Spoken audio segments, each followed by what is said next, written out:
Okay, so I put my keycard in there, and I press that button. When I press that button, this dropper drops the keycard into this hopper. And this hopper has 21 random blocks inside it, doesn't matter what they are, but it has another keycard.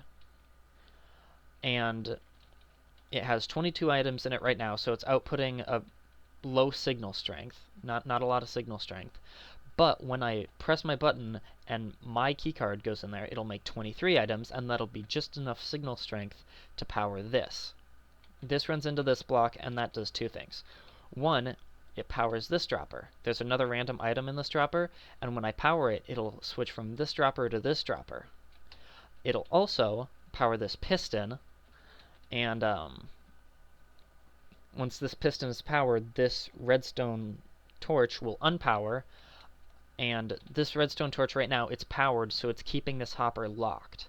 But when it's unpowered, the hopper will unlock for just a second, and that'll let my keycard go through into the next hopper. Then it'll turn back on, the hopper will relock, and all the items that were originally there will still be there.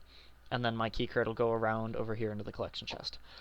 But the item that got passed from this dropper to this dropper, well, now this is reading an output from this dropper because there's an item in there, and so that signal gets sent over here through this inverter and over to the pistons. So right now there's no signal coming from there, and so it goes through this inverter and it outputs a signal which is keeping the pistons powered. But when that item is in that dropper, there will be a signal. It'll go through the inverter, and there won't be any signal to these pistons, so they'll all unpower, and it'll open the door. So,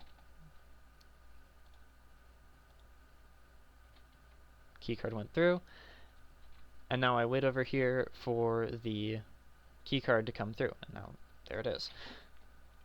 So now this door is going to stay open because this item is still in the dropper. But when I press this button, this signal will run through, it'll power this block, and it'll run all the way over here and power that. And the item will move back from there to there. And when that happens, there won't be anything in that dropper anymore. That won't read an output anymore. That'll get unpowered, the pistons will get repowered, and the door will shut.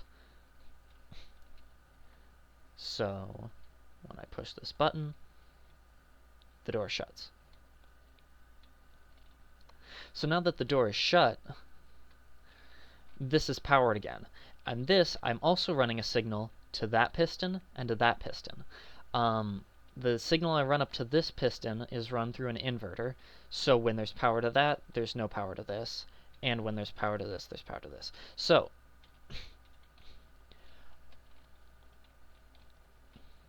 when I press this button again, what'll happen is the signal will run, it'll run up there again, but it'll meet this dead end because it can't power this block anymore. That piston's retracted. But now this piston is extended because the doors are closed, and so the signal will run through this block. It'll go into this pulse extender. What that does is a normal button press only lasts like a second, but with this, it'll keep the signal there for longer, and so it'll last a couple seconds because I didn't want the door to shut right away after you press the button. So